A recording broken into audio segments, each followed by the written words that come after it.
Hey everybody, Zachary Levi here, just outside of San Francisco, California, at world-class development studio Crystal Dynamics, whose current project is the reimagining of the Tomb Raider franchise.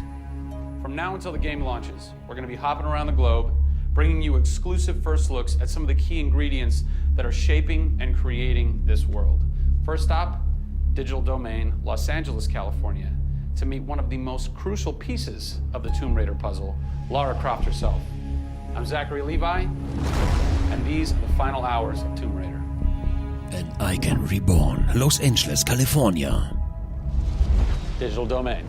This is where they do a lot of mocap for big Hollywood films and video games like Tomb Raider. And today, we are gonna meet the new Lara Croft, who is around here somewhere. Teaser. And this is where the magic happens. I think that might be the new Lara Croft. That's the new Lara Croft.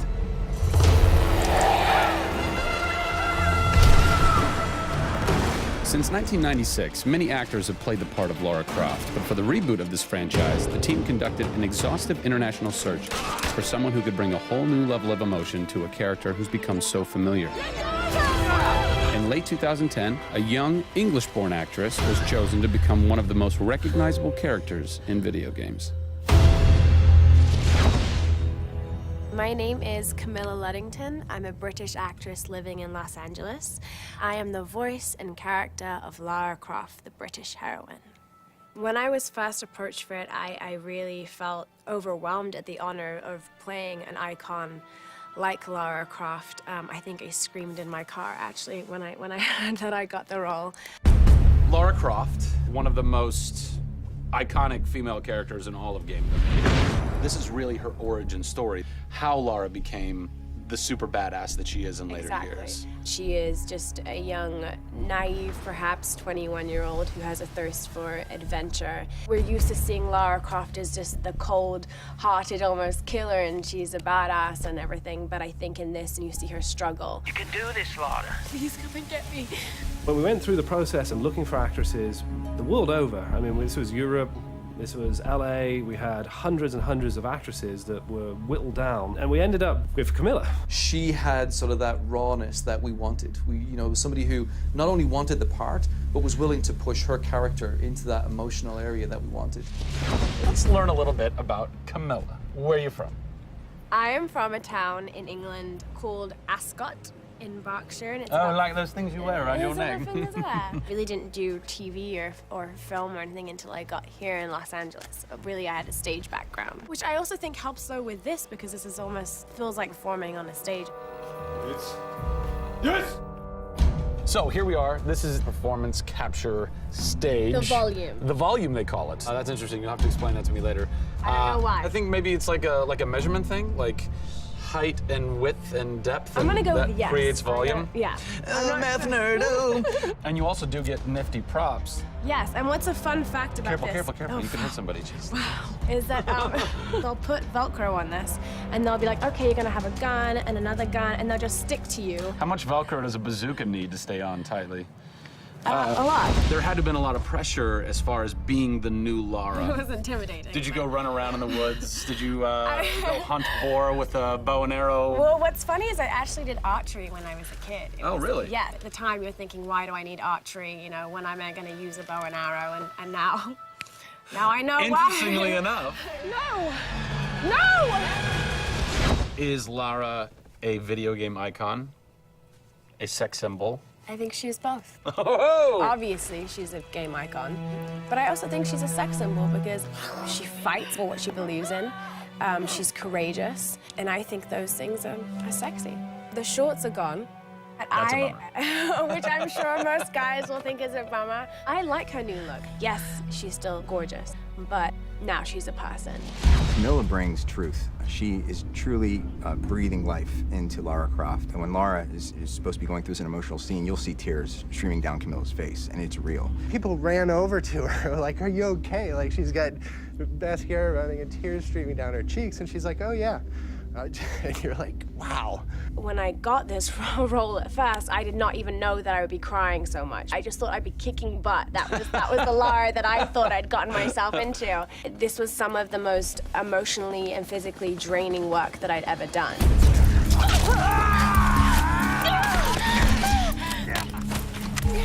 This is the very first time I get to see this.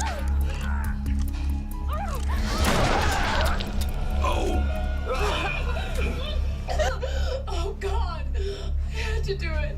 They had to do it. So the fans have now seen Lara's first kill. What was that moment for you like? Intense, for sure. Probably one of the hardest things to film. She has to fight for her life. It's fascinating how she reacts to that. You know, she doesn't just walk away from that first kill. It really gets to her. You see her become Lara Croft.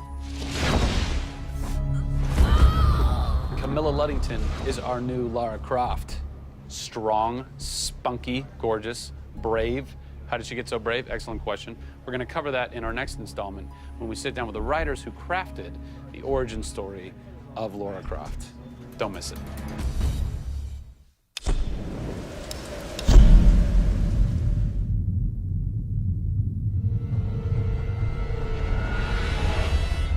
Hey everybody, Zachary Levi here in downtown San Diego at Comic-Con, more specifically at Nerd HQ, which is the epicenter of all things Tomb Raider. The anticipation is building as the team from Crystal Dynamics continues to say that this could be the game of their careers. Today we're going to dig a little bit deeper into the story with some of the key writers and designers who are brave enough to tackle the origin stories of Lara Croft. These are the final hours of Tomb Raider.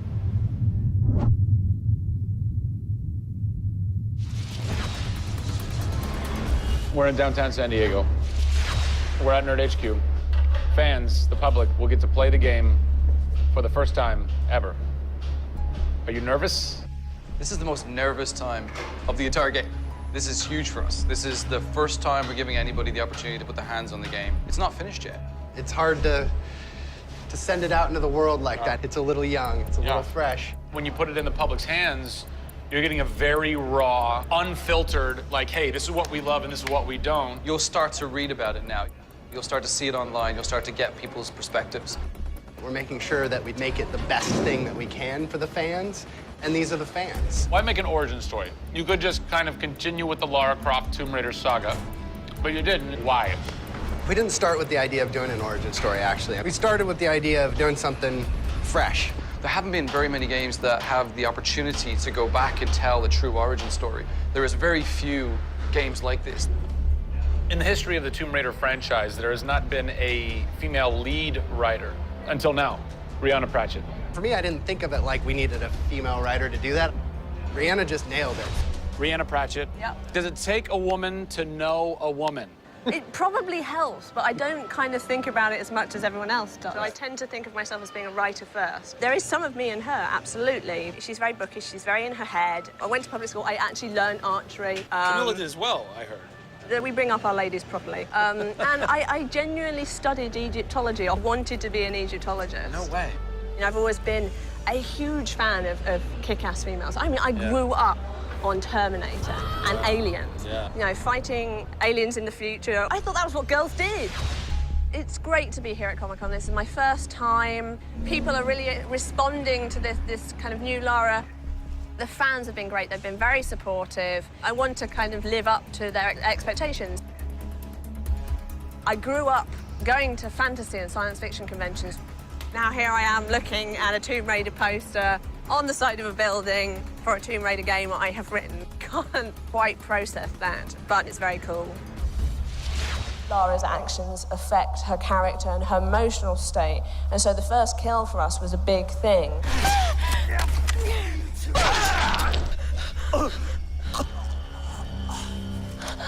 It's not comfortable to watch, and it shouldn't be. Oh, God! And it is about picking yourself up, despite the fact that you're scared. You can't have bravery without fear. In video games, you're kind of tweaking all the way down to delivery. Yeah. Blessing or curse. Games development can be quite harsh on narrative. You know, you can lose levels or characters. You have to be amazingly flexible. When is the script finally finished? You get insight when you see it through your audience's eyes. So once the story gets to a point where we can start sharing with people, where we can start putting it on the screen, then we start to understand, are people getting from it what we want them to get from it? The feedback is that it's really fulfilling our primary goals of delivering a story that introduces people to a Lara Croft, but also just takes them on an amazing adventure.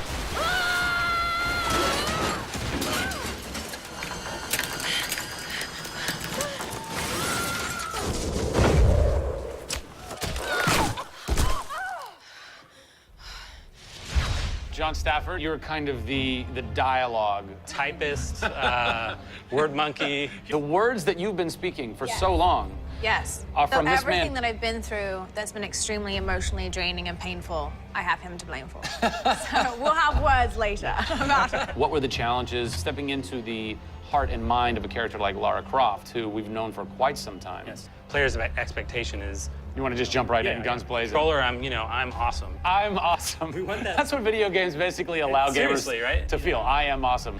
Challenge for me is to show her vulnerable. We're shipwrecked on an island inside the Dragon's Triangle. Still have a very playable game, but also show real emotional character. It's very difficult to do that in game. Please come and get me. You can do this, Lara. When you have really extreme circumstances, you have really extreme emotions. What the hell? Can't hide from me, outsider. It's all about her survival. She's basically willing to do whatever it takes. There's people trying to kill you. Things are really extreme. Listen, I'm gonna get you out of there. I promise. I promise. I didn't want any lines to sound gamey. There was a good collaboration of making sure that really that didn't happen. That's very difficult writing. How do you write a line that isn't just like, I should go there? Yeah. That's. I bet there's something hidden in that crate. I want you to love this game in a way that really feels like the first time you played it, but do it in a way that people have never seen before. For me, it's crazy not to look at this as an opportunity to really start that dialogue. This is a game of our careers. This truly is the first time to sort of say, okay, this is it. Well, now that we know a bit more about what it takes to reimagine an icon from the ground up, we're headed east to go behind the sounds of Lara's journey. A journey that is heightened and shaped by cinematic score and sound design. I hope to see you on the next episode when we talk to who's behind what we're hearing in Tomb Raider.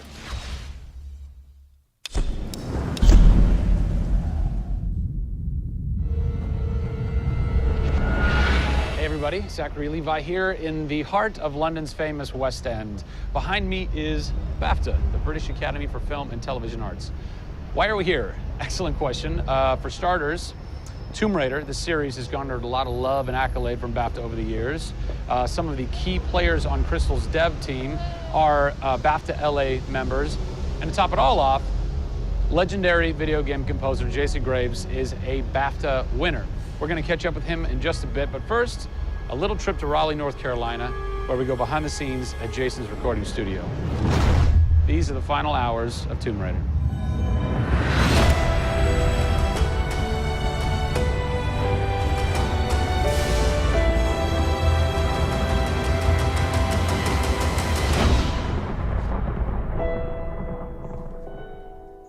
First thing we did was the theme. There have been many composers in the games or the films, but they've always used the original theme. They said, we want to start with a clean slate, a new theme.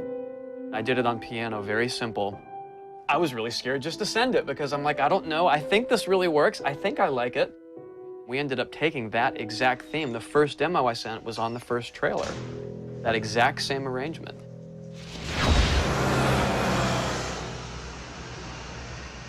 So, Jason, currently you're working on this reimagining of Tomb Raider. When you're taking on a new project, what are the things that attract you to that project?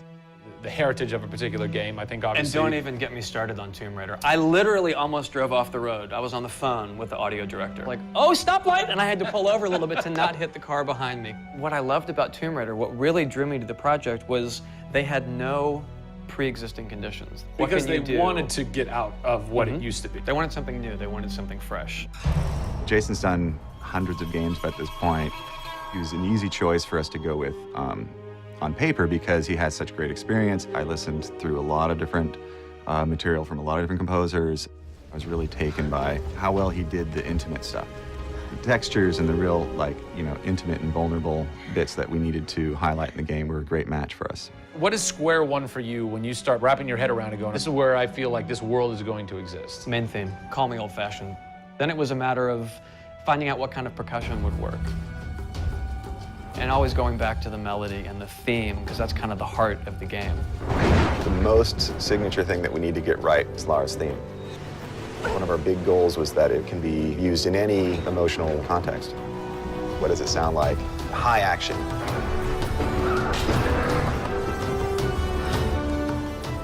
What does it sound like when she's in pain? For music, the gameplay and the concept art, especially with the scavengers and kind of the shanty town, corrugated metal, how everything's kind of this amalgam of different stuff that they found on the island. Like, that's what I want the music to sound like.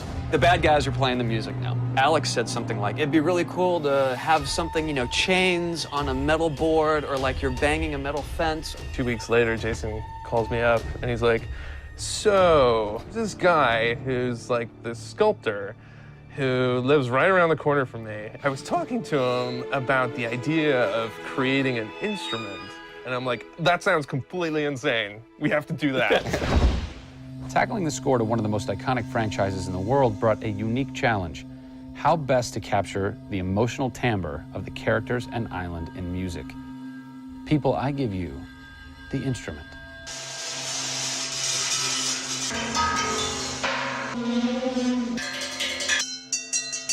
The instrument, I was gonna let Matt determine the aesthetics. I was really only concerned about the sounds that the sculpture was gonna make. Matt built this, which looks pretty much exactly like Laura's original homemade bow in the game. There's different timbres based on different materials, metal, glass. It's a direct line from the plot, the characters, the story, the environment, straight to the sculpture. We always wanted the island to have that character in itself. Creating an instrument gave it this unique identity. It's got a voice. Yeah. The very beginning of the game is nothing but the instrument.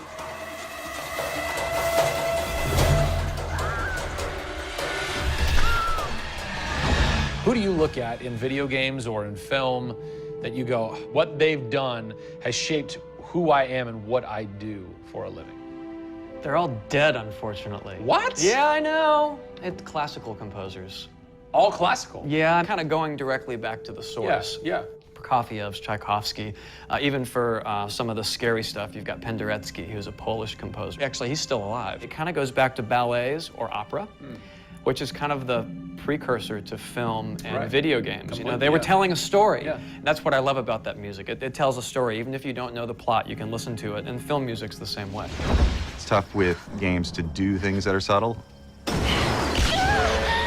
You want to make Lara relatable, make her realistic. Got another one.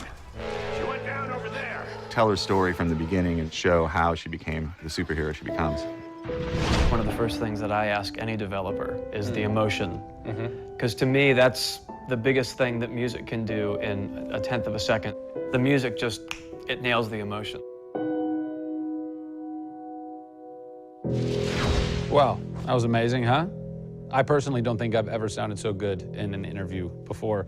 Although Jason, Jack, and Alex are audio savants, so that would make perfect sense. I cannot wait to jump into this game, not just for the amazing action, but the emotion and mood and tone that they're going to set with their incredible skill. Tune in next time for a special secret announcement that is going to change the way you play Tomb Raider forever. See you soon.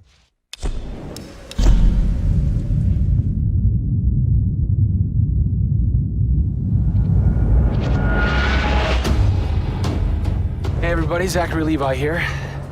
Over the last few months, we've brought you exclusive behind-the-scenes looks at the final hours of development of Tomb Raider.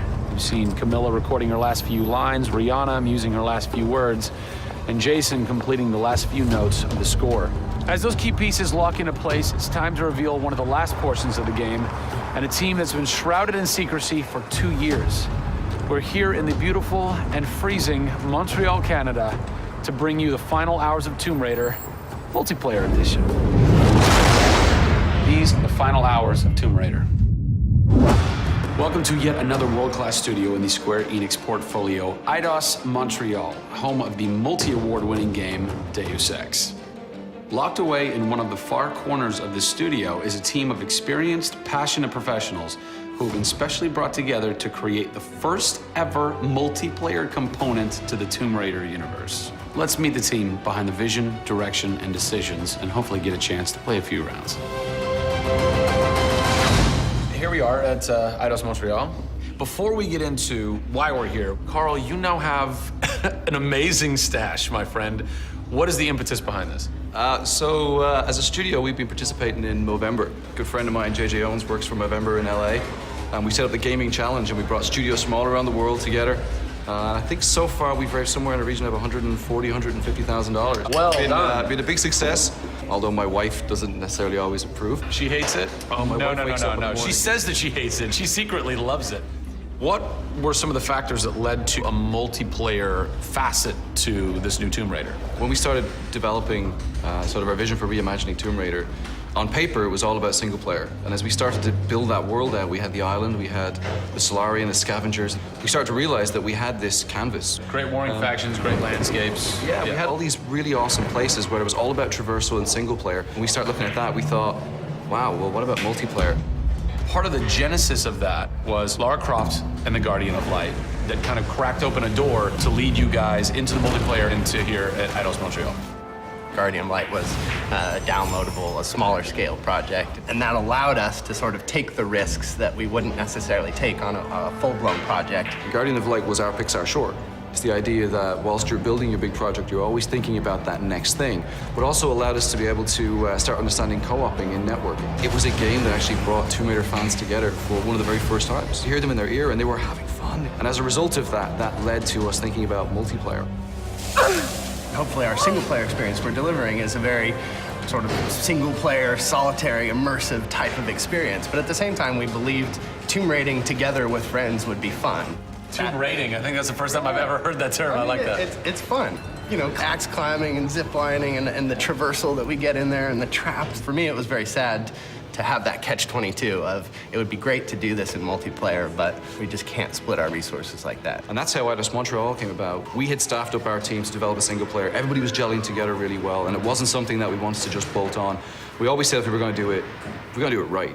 If you could have a fan play the multiplayer for the first time, what do you want them saying? For me, they're kind of different moods. It's not like I do one or the other. It's kind of like sometimes I turn down the lights and just play that single-player experience, and other times I want to just jump in and have fun and start killing fools.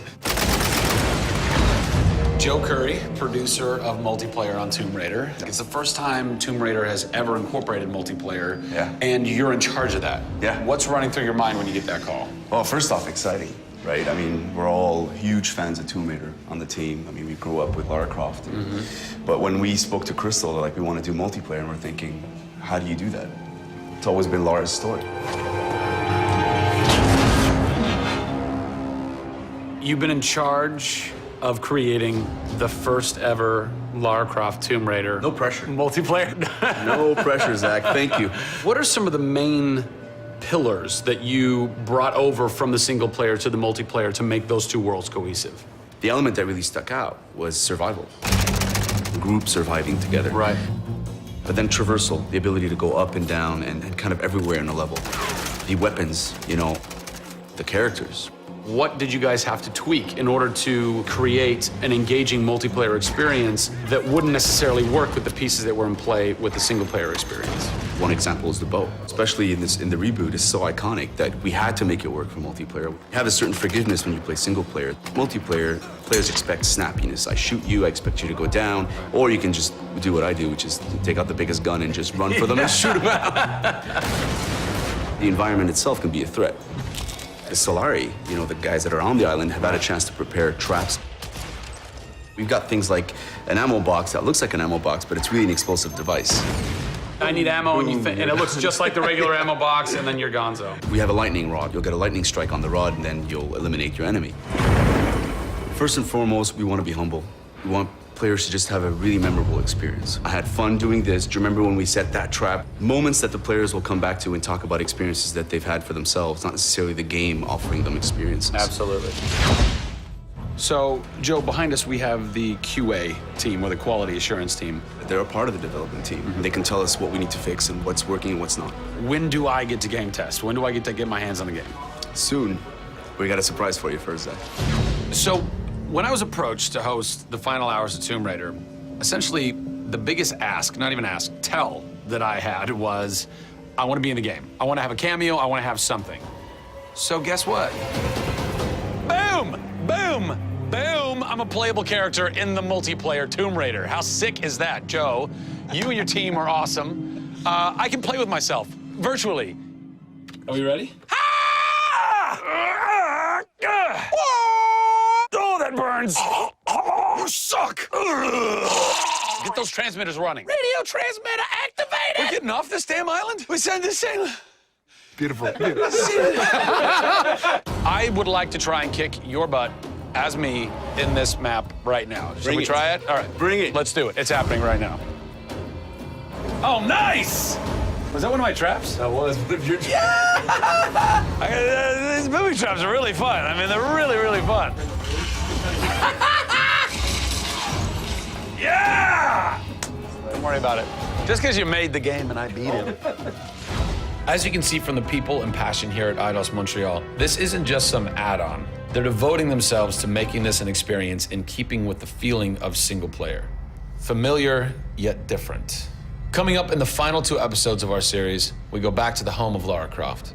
They're taking Tomb Raider to the finish line, and we'll be there for it.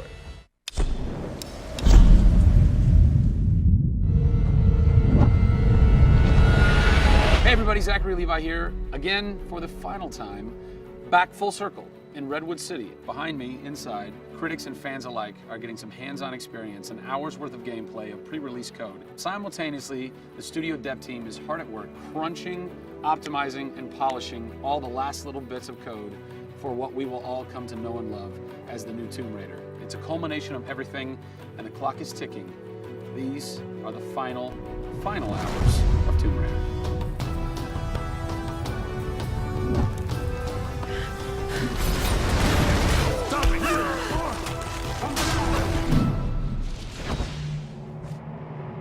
Tonight we have a large audience coming in. We decided that rather than going to one of our partners and just doing a live stream, we decided you come to us. Yeah. We have a big area in the studio, and let's open it up. Have you ever done anything like this before? No, we've never done it, because right now we've got black curtains up around a specific area of the studio, which is our next big thing. Mm-hmm. Only a select few people have been allowed to come in, right. And everybody's heavily NDA'd, and now we're going to bring 80 plus people into the studio. Well, it's exciting, to bring those type of people into the studio. They're the fans, they're the people who love it, and we want people to be a part of their experience.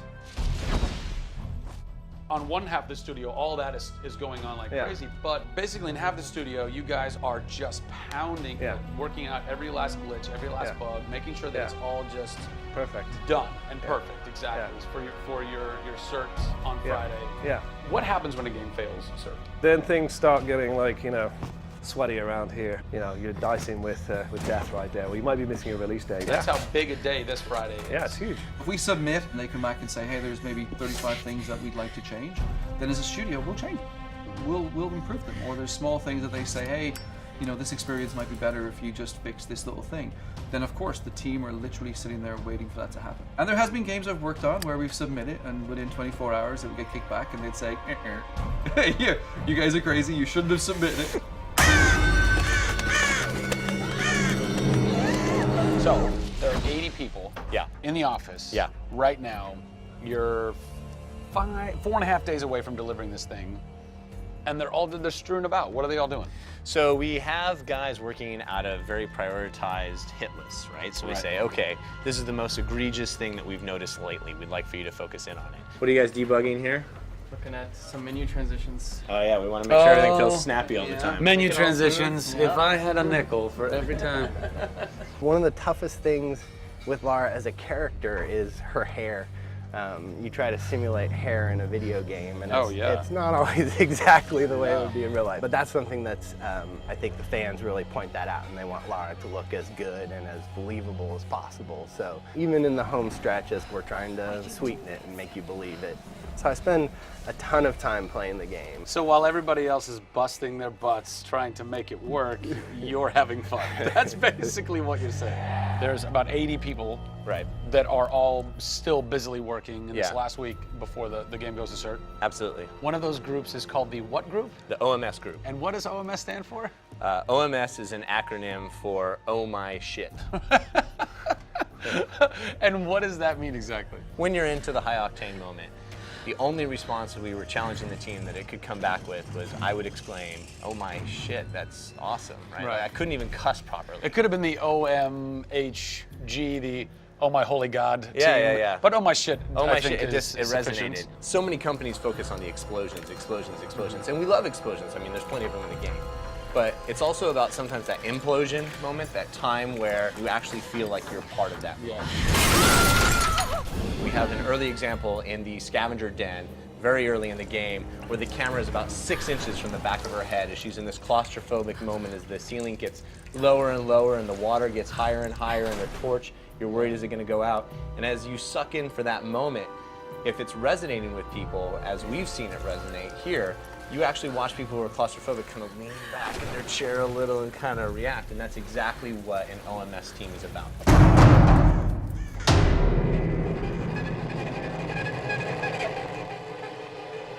You feel confident that in 4 days, in 4.5 days, this thing is like ready to ship and ready to rock and gonna blow people's minds? How about we look at that? I got a board that'll tell us. Oh yeah, where's your board? Right over here. I'm a stats guy, right? Okay. Like, it's gotta be like the McNamara version of reality, right? So, and getting things done, like it's very NORAD-like with the update on where we are with bug count. So we have the number of days that we wanna count down for, the priorities of what people are given against, and then an overview of how many things are remaining to be resolved per person. Carrie's got her work cut out for her. Come on, Carrie.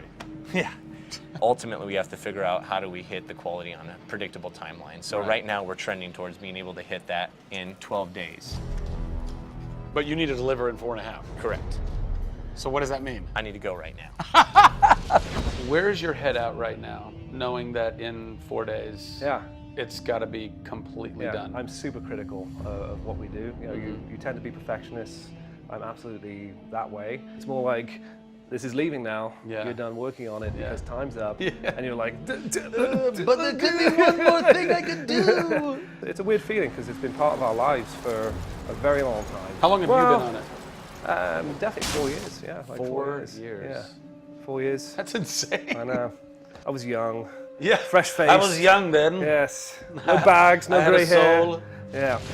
It's been a roller coaster ride, and during that time we've been around the world, we've gone to shows, we've shown press, we've given hands-on, we've had community events, we've been in San Diego with you at Nerd Machine. We've seen people excited to see this and play this game, and it's been awesome. It's not just about Lara's arc, it's about the arc of people who've come in to the roles. You know, we've had people come in as animators and move up to the highest levels in their profession along these 4 years. So people have grown in these roles. Families have expanded, kids have been born, but we're coming to a point now where we're, you know, probably 70, 80 plus days away from launch, and this phase has come to an end. You know, it's been awesome.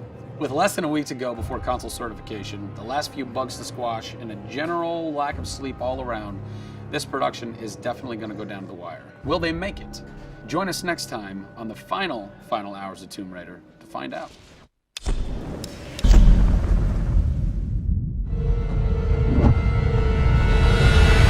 Over the last few months, we've followed the very talented Tomb Raider team through some of the most ambitious and innovative game development the industry has ever seen.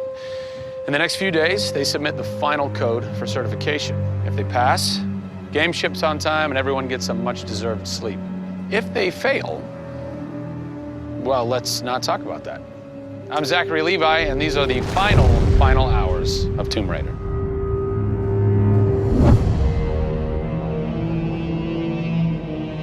We've been around for 20 years at this point. Oh, wow. In this industry, that's crazy. Yeah. 20 years of games, and many times we've almost not made it, right? To generation transitions, or you've had had ups and downs in terms of games being released.